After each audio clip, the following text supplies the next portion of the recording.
नमस्कार, म तुलसी प्रसाद आचार्य। येशू ख्रीष्टको दुःख कष्ट र उहाँलाई मानिसहरूले गरेको दुर्व्यवहारप्रति यशायाको पुस्तकमा बयान गरिएको छ र यशाया 53 अध्यायमा पढ्न गएको छु। हाम्रो समाचार कसले विश्वास गरेको छ र परमप्रभुको बाहुबल कसलाई प्रकट गरियो। उहाँको सामु कलिलो बोट जस्तै र सुक्खा जमिनबाट निस्केको जल जस्तै बढ्यो। उसित हामीलाई आकर्षण गर्ने न केही सुन्दरता न त महत्त्व नै थियो। उसको अनुहारमा हामीलाई मन पर्ने केही थिएन। ऊ मानिसहरूबाट घृणित थियो र इन्कार गरियो, अफसोसमा परेको मानिस र कष्टसित परिचित। ऊ त्यो जस्तो थियो जसलाई देखेर मानिसहरू आफ्ना मुख फर्काउँछन्। ऊ घृणित थियो र हामीले उसलाई केही मोलको गर्नेनौँ। निश्चय नै उसले हाम्रा निर्बलताहरू बोक्यो र हाम्रा दुःख भोग्यो। तापनि हामीले उसलाई परमेश्वरबाट हिर्काइएको, उहाँबाट पिटिएको र दुःखमा परेको सम्झ्यौँ। तर ऊ त हाम्रा अपराधहरूका निम्ति छेडियो, हाम्रा अधर्मका निम्ति उपेलियो। हामीमा शान्ति ल्याउने दण्ड उसमाथि पर्यो र उसको कोर्राको चोटले हामी निको भयौँ। हामी सबै भेडा झैँ बरालिएका छौँ।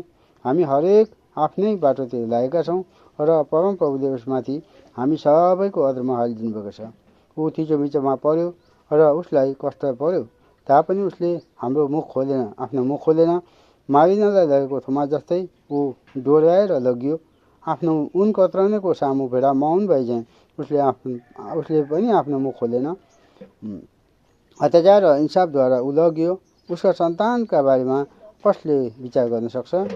किनकि ऊ जीवितहरूको देशबाट अलग गरियो र मेरो प्रजाको अपराधको निम्ति उसमाथि कुटाइ पर्यो। उसको चिहान दुष्टहरूसित बनाइयो र मृत्युमा धनीहरू उसको साथमा थिए। यद्यपि उसले केही उपद्रव गरेको थिएन, न त उसको मुखमा केही छल थियो। तापनि उसलाई चकनाचुर र कष्टमा पार्ने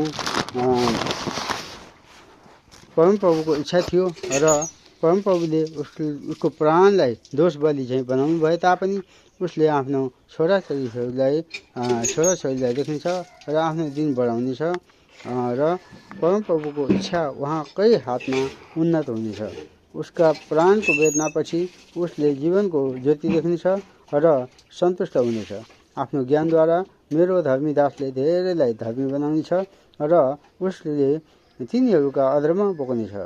यसै कारण महानहरूसँगै उसलाई पनि म एक भाग दिनेछु र उसले लुटको माल सामर्थ्यसित बाँड्नेछ। किनभने उसले आफ्नो जीवन मृत्युमा खन्यायो र ऊ अपराधीहरूको गन्तीमा गनियो। किनकि उसले धेरैको पाप बोक्यो र उसले अपराधीहरूका निम्ति मध्यस्थता गर्यो। हस्, धन्यवाद।